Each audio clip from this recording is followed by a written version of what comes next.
안녕하십니까, 김호기 주식투자입니다. 오늘은 제가 동해안 바닷가 쪽으로 한번 와봤어요. 자, 이렇게 유튜브 방송을 하면서 자, 오늘은 어떤 종목을 한번 분석해 볼까 이렇게 했는데, 한국전력에 대해서 분석해 보겠습니다. 한국전력에 대해서 제가 분석을 한 5년 전부터 유튜브 처음 시작할 때 한국전력에 대해서 분석을 해봤는데, 역시 전기료를 인상해서 어떠한 적자폭을 채우는 것보다는 좀 기술력을 인해서 한국전력이 좀 이렇게 원자력 쪽으로 해서 수출을 한번 해보자. 그래서 뭐 매출액이 뭐 조 단위로 한번 가보자, 이런 식으로 지금 나오는 것 같습니다. 그러니까 주가가 굉장히 많이 올라가고 있다. 그만큼 이 전기라는 게 어떤 원자력 쪽이 굉장히 많이 힘을 받쳐준다. 근데 우리가 태양광이나 이런 풍력으로 전기를 쓰게 되면은 전기를 저장할 수가 없어요. 아직 그런 기술력도 없고, 그만큼 또 전기를 저장하기 위해서는 막대한 뭐 20조 정도 되는 이런 신설 공장을 또 지어야 되는데, 그 돈이면은 차라리 전력을 소비하는 게 더 낫다, 이렇게 볼 수가 있죠. 근데 이제 풍력이나 또 태양광 이런 전기를 사용하게 되면은 전기료가 우리가 굉장히 저렴하다고 생각하는데, 오히려 산업용에서는 무척 많이 물량을 이렇게 공급할 수가 없다, 이렇게 결론이 나오고 있거든요. 그렇기 때문에 한국전력이 오히려 이제 앞으로는 이제 가정용 같은 경우에는 뭐 태양광도 있고, 뭐 또 각 지역 쪽 이게 뭐좀 뭐라고 할까, 좀 작은 도시 이런 빌라 이런 것들은 지금 태양광 또는 풍력 쪽에 우리가 많을 수가 있어요. 근데 이제 노컬이라고 얘기할 수 있죠. 지역 컨트리, 그런 노컬 컨트리 같은 경우에는 사실 풍력이 맞을 수가 있어요. 근데 산업용 뭐 24시간 쓸 수 있는 뭐 반도체나 뭐 자동차 뭐 이런 중공업 같은 경우는 전기를 어마어마하게 쓰잖아요. 그러니까 우리나라 이 제조업이나 산업에는 역시 이 원자력이 더 맞다. 그러니까 원자력을 계속 만들고 기술력을 좋아져서 앞으로는 이제 이 과거에는 원자폭탄이 어마어마하게 컸잖아요. 근데 지금 이제 원자폭탄이 우리가 메고 다니는 이제 가방 하나 정도, 백 하나 정도, 이 쇼핑백 하나에 원자폭탄을 축소할 수 있는 그런 기술을 갖고 있다는 거죠. 그러니까 어마어마하게 큰 거죠. 히로시마 이제 원자폭탄 그 정도 성량이면은 배낭의 뭐 10분의 1밖에도 안 된다, 이렇게 존재할 수가 있죠. 콜라병 하나로 히로시마 이 원폭을 만들 수가 있다는 거죠. 그럼 콜라병이 한 10개 정도 되면은 뭐 그때 60년, 70년 전 네, 이전에 터졌던 이 원폭보다는 뭐 한 10배 이상 터질 수가 있다는 거죠. 그만큼 이제 기술력이 한 80년 동안 원자력이 많이 올라가 있다. 근데 지금 한국전력이 지금 한 2만 원 정도 돼서 앞으로 더 많이 올라가고, 지금 뭐 4만 원대 이렇게 올라가고 있는데, 굉장히 많이 주가가 올라가 있어요. 근데 이게 지금 빚이 100조, 200조 정도 되잖아요. 이것을 지금 어떻게 만들 것인지, 어떻게 지금 차감할 것인지, 이걸 봤을 때는 지금 한국전력이 앞으로는 이 주가가 굉장히 많이 더 올라가기보다는 다시 조정받을 가능성이 있다는 거죠. 뭐 3만 원대로 다시 떨어질 가능성도 있다. 제가 뭐 한국전력은 역시 전기료를 인상해야 되죠. 전기료를 인상하지는 할 수가 없어요. 왜냐하면은 국회의원 선거가 내년 후년쯤에 나오기 때문에 전기료를 인상해 버리면은 서민들이 더불어민주당 쪽에 국회의원 180명 주지 않아요. 그러니까 이 전기료 인상을 하지 않고 원자력과 주가를 부양을 하는, 띄운다는 거죠. 자, 이렇게 되면 이제 버블이 좀 생기고 있고, 그 다음에 또 국민연금이나 이런 연기금 뭐 기관 이런 쪽에서 계속 주가를 매입을 하기 때문에 주식의 가격이 계속 오를 수밖에 없다는 거죠. 자, 제가 한국전력에 대해서 뭐 더 자세하게 뭐 와트가 얼마고 뭐 이렇게 킬로와트당 이렇게 해서 금액을 나타나기는 좀 어렵고, 지금 그게 현실로 다가오고 있진 않아요. 근데 전기요금은 지금 내가 내고 있는 요금의 거의 100% 정도는 인상을 해야 된다. 왜?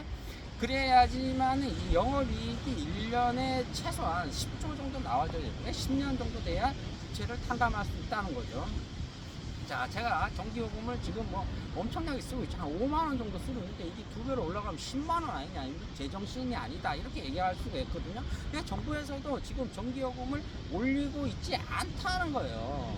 지금. 자, 김치 냉장고, 지금 겨울에는 전기장판, 뭐 가스레인지는 안 쓰고 있지만 전자레인지, 뭐 정수기 이런 거 다 전기 지금 쓰고 있죠. 비대기 뭐 이런 거부터 해서 지금 계속 전기가 안 쓰는 제품이 없어요.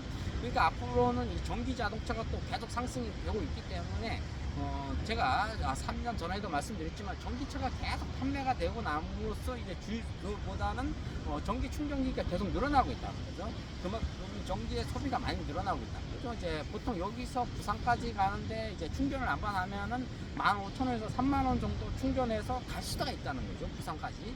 굉장히 뭐 이득이라는 거죠. 갔다 와서 한 3만원, 전기가 뭐 3만원 정도 소비했다. 뭐 굉장히 이득이라고 볼 수 있어요. 근데 우리가 부산까지 과연 자꾸 몇 번을 가겠냐는 거죠. 자, 이렇게 한국전력이 좀 버블이 많이 끼어 있다. 이것을 지금 의미하는 것은 역시 주가라고 볼 수가 있는데, 이렇게 4만원대의 높은 주가를 보면은 앞으로는 어떻게 됩니까? 좀 조정받을 가능성이 있다. 이제 조정받았을 때 대비해서 이제 이익 실현할 사람들은 대부분 이익 실현해야 된다는 거죠. 소액주주가 지금 50만 명, 60만 명 정도 있는데, 한국전력은 전기요금을 인상한다는 그런 뉴스가 나오지 않는 이상, 또 뭐 원자력에 대해서 지금 계속 뉴스가 나오고 있죠. 근데 원자력하고 이 전기요금하고 어느 정도 맞아줘야 되거든요. 지금 근데 밸런스가 잘 안 맞고 있다는 거죠. 또 전기라는 게 한국전력에서 100% 다 생산을 하는 게 아니라 다른 또 밑에 있는 그 자회사나 여러 회사에서 지금 전기를 사오고 있는 입장이거든요. 그러니까 이제 뭐 두부보다 콩팥이 더 비싸다. 그러니까 콩을 1,000원에 사와서 두부를 이제 800원에 파는 거죠. 그러니까 팔수록 마이너스 20%씩 적자를 보고 있다는 거죠. 그만큼 이제 한국전력이 앞으로에 갈 수 있는 이 방향성은 무엇이다? 원자력은 원자력대로 이 테크놀로지를 좀 키워줄 가능성도 있고, 또 수출도 해서 또 외화를 벌어들일 수 있는 조 단위의 엄청난 돈을 벌 수 있다는 거죠. 그 다음에 영업이익과 순이익이 어닝이 괜찮게 나올 수 있는 이런 실적, 뭐 애널리스트가 또 리포터를 좋게 긍정적으로 써줄 수 있는 이런 마인드를 가져줘야 된다는 거죠. 한국전력에 대해서는 지금 공기업이잖아요. 그 다음에 두 번째는 우리 국민들이 좀 이해를 해줘야 된다. 어떠한 정치권 이런 거보다는 앞으로는 한국전력이 전기요금을 계속 인상할 가능성이 있다. 그러니까 우리가 이제 전기요금을 덜 내려면은 좀 이제 플러그를 빼줘야 된다는 거죠. 우리 스스로 이제 전략을 해야 되고, 가정집 같은 경우에는 어떻게 해야 된다? 앞으로는 이제 뭐 태양광이나 풍력 이런 것 쪽으로 계속 써야 된다. 가정집은. 자, 그렇기 때문에 이 산업용은 이제 전기료가 이제 2배, 3배 올라간다는 거죠. 이제 삼성전자가 1년에 전기료를 한 1조 정도 낸다고 볼 수 있어요. 뭐 5천억 정도 내니 뭐 1조 정도 낸다고 하는데 한 2조, 3조 정도 내야 돼요. 주가가 600조 정도 되는데, 또 매출액도 300조 정도 되는데, 300조에 뭐 10%면 30조거든요. 3조 1% 정도, 뭐 0.5%가 1조 5천억 정도 되잖아요. 그만큼 전기요금을 많이 내줘야 된다는 거죠. 자, 그래야 우리 국민이 전기요가 인상이 덜 된다는 거죠. 자, 그만큼 산업용 쪽에는 전기료를 많이 내고, 어떤데 중소형 이런 회사들은 전기료가 인상이 되면 굉장히 또 부담이 크다. 자, 그렇기 때문에 전기를 어느 정도 이런 센터 그래프를 그래서 많이 사용하는 회사들은 전기료를 좀 많이 내고, 또 뭐 적게 사용하는 이 컴퍼니들은 또 전기료를 또 뭐 깎아주는 뭐 그런 식으로 또 나올 수가 있는데, 이런 것들을 좀 아이디어를 내야 된다는 거죠. 근데 돈을 잘 버는 회사가 전기료를 좀 더 내야 된다. 이거는 맞는 얘기인 것 같아요. 근데 어떠한 것이 전기료를 많이 내는지는 정확하게 뭐 판단하기는 굉장히 어렵죠.